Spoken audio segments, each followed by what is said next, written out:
there is not one show where we have at least 20 different nationalities. And the representation of so many cultures, so many values, so many different point of view is making us live the diversity. And for me, that's another important reason why Cirque du Soleil is bringing shows that has global value. So what we do on a day-to-day basis at Cirque is we try to push the boundaries of our creativity by always bringing new ideas. You should see the pressure we have every time we open a new show, because it's so important that then again, we surpass the expectation that people have by surprising them all the time with new technology, with new ideas. And that's how it works. So let me tell you a story that really brought a huge contribution to Cirque du Soleil. We're in Montreal. We have a party. Every year we do a big party for the Formula One Grand Prix race. A big fan of Formula One is George Harrison. So George is partying with us. He's playing and jamming with our musicians. And by the morning he said, maybe we should do something together. So then 2 weeks later, he called us back. And he said, you know, if the gang are in a good mood, we're going to do a meeting and see if we can do business together. And then I say, yeah, but if the gang is not in a good mood, what are we going to do? And then he says, oh, well, we're just going to go out and have a beer. Here I am. I'm going to London, flying from Montreal to London, not knowing if I'm just going to have a beer with George Harrison or if I'm going to have one of the most important meeting of my career. So we're in London, we're in the hotel. The founder and I are looking and talking to each other, but we're not listening to each other. We are just watching the phone to see when George Harrison is going to call. So finally he called. And then we jump in a car. We go to the Mandarin Hotel in London. And it's like in a movie. You go to the hotel. Nobody knows, obviously, that the Beatles are there. It was almost like in a movie. All you can see was people, security guards, all around the hotel saying, people from Cirque du Soleil are coming. People from Cirque du Soleil are coming. And boom, here I am. I want to pinch myself. I'm meeting with the Beatles. They're all there. Paul, Ringo, George, Yoko, Olivia Harrison. And then we sat down. And Ringo said, what's the pitch? And our answer was, there is no pitch.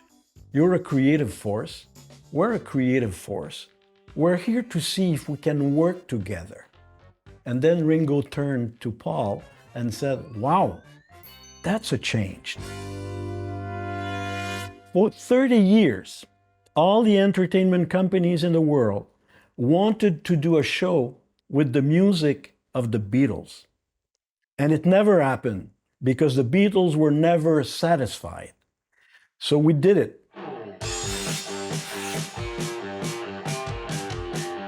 And that's how we brought the brand of Cirque du Soleil to the next level. I will never forget the premiere. There was so many media in Las Vegas when we opened our famous Beatles show, Love.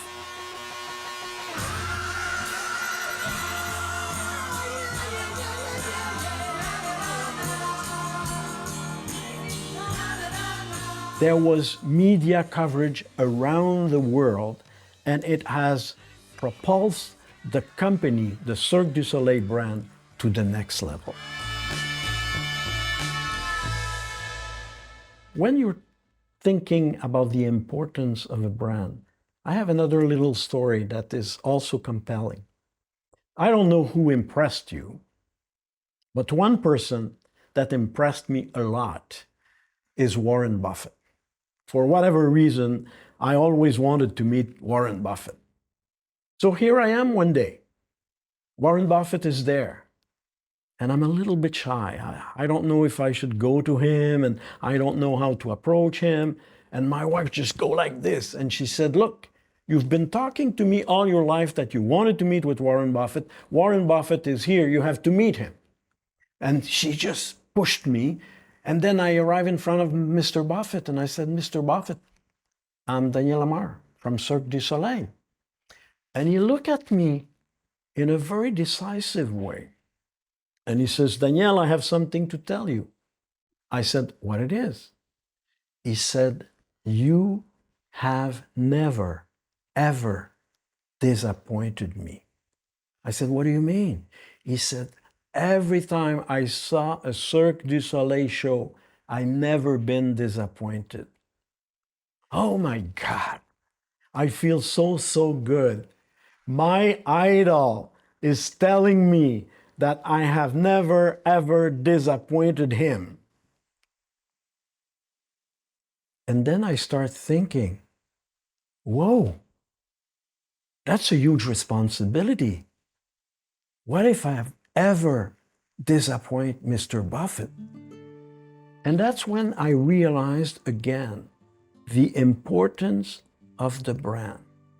Your brand is never better than your last realization. In our situation, our last show. So that's why there is so much pressure when we present, when we create, when we produce a new show, because that's what is going to make your brand relevant or not. I just want to conclude this section by saying you don't have one asset that is more important for your organization than your brand.